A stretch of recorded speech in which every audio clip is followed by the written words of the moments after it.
While this is taking place, Brittney Griner comes out and says, I am so sick and tired of the NBA, WNBA. It used to be a peaceful, small little thing. Now there's crowds screaming, hollering.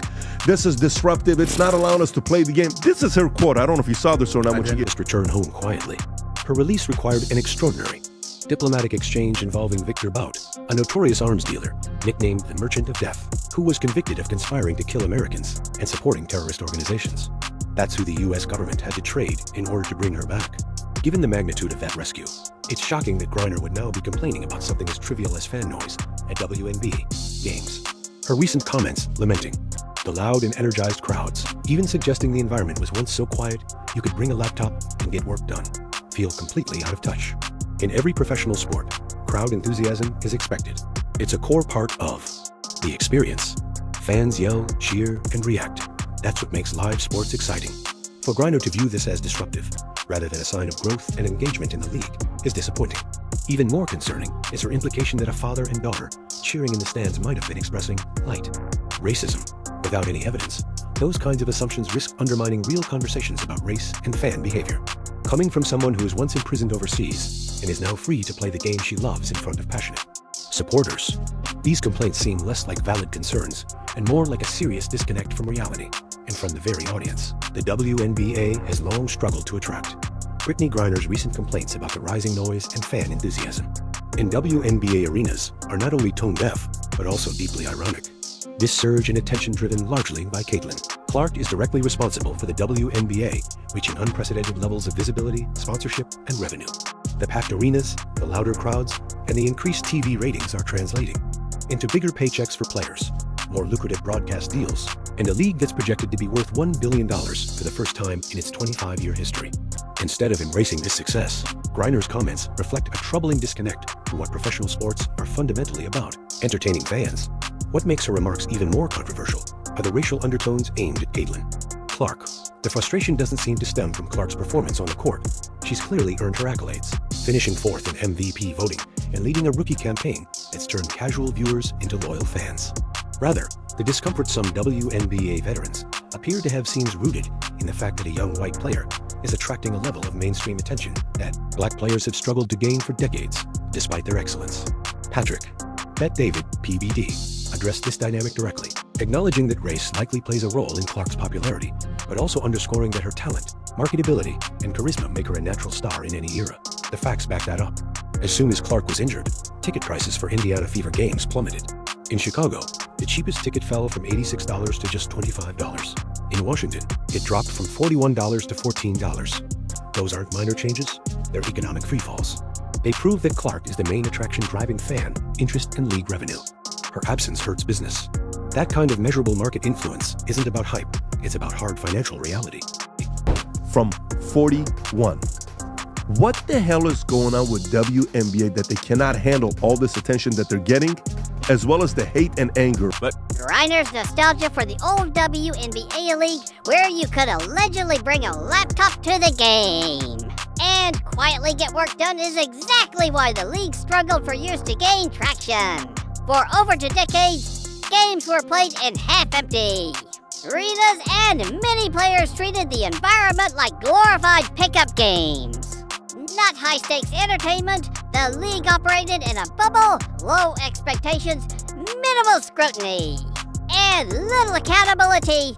Clark's arrival has shattered that bubble. She brought attention, pressure, and fans.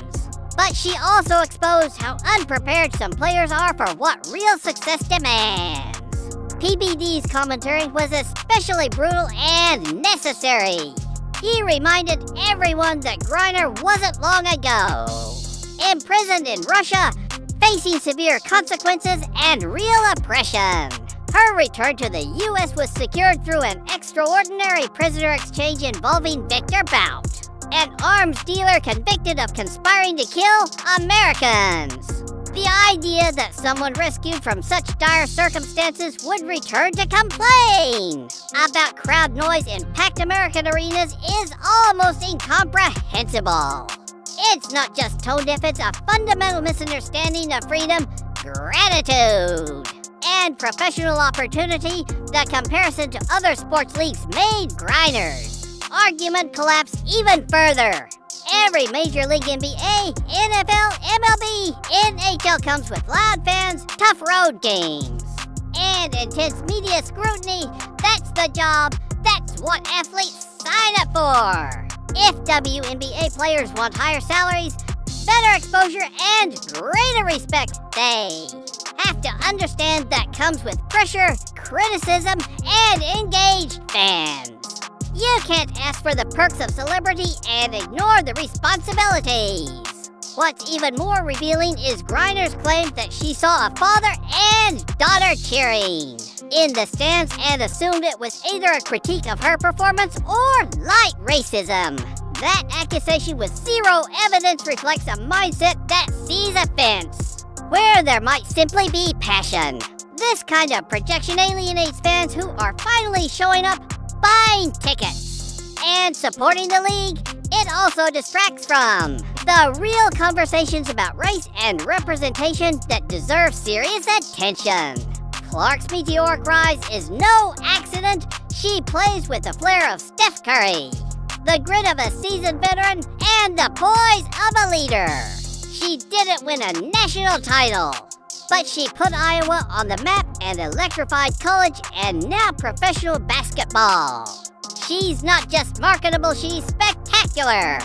And instead of riding that wave together, some players seem more focused on undermining it out of resentment. PBD's final point cut to the heart of the issue: gratitude. Someone who truly understands what it means to lose freedom should cherish every moment in the spotlight, every fan in the stands, and every opportunity to play the sport they love. Professional athletes are entertainers just like musicians who thrive off crowd energy or actors who feed off audience reactions. WNBA players need to realize that excitement and pressure are privileges, not problems, if the league wants to continue growing financially, culturally, and competitively. It must embrace this new chapter. That means celebrating stars like Caitlin Clark, welcoming enthusiastic fans, and letting go of the comfort that came with irrelevance. Because if players push away the very momentum that's finally lifting the WNBA, they risk dragging it right back to where it started: empty arenas and financial loss. In no professional sport or entertainment industry is it realistic to expect popularity without scrutiny or support without pressure. The racial dynamics that Brittney Griner brought up are indeed sensitive and rooted in legitimate societal issues, but using them as a shield against fair criticism or to dismiss economic realities does a disservice to everyone involved. Caitlin Clark's success is not simply the result of racial preference. It's grounded in measurable outcomes: ticket sales, TV ratings, merchandise, and fan engagement. Patrick Bet-David's response was effective precisely because he struck a balance. He acknowledged that race may play a role in Clark's visibility, but he refused to let that become an excuse for ignoring the objective truth. The league is thriving now because of fan excitement and media attention, and much of that is driven by Clark's impact. He didn't dismiss racial concerns, but he also didn't allow those concerns to overshadow the undeniable market dynamics at play.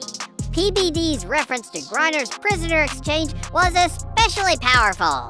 The U.S. government traded a convicted arms dealer victim about to secure her release from Russian detention. That level of international negotiation underscores just how much her freedom was valued.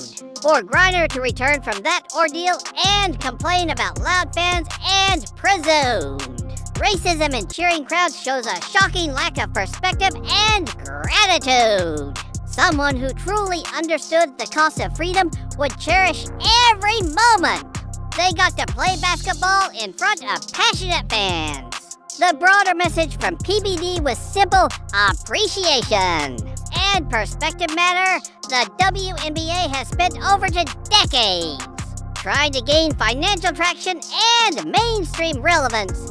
Now, with that attention finally arriving largely because of Clark players, should be embracing the wave of support, not lamenting the very signs of progress they've long wished for.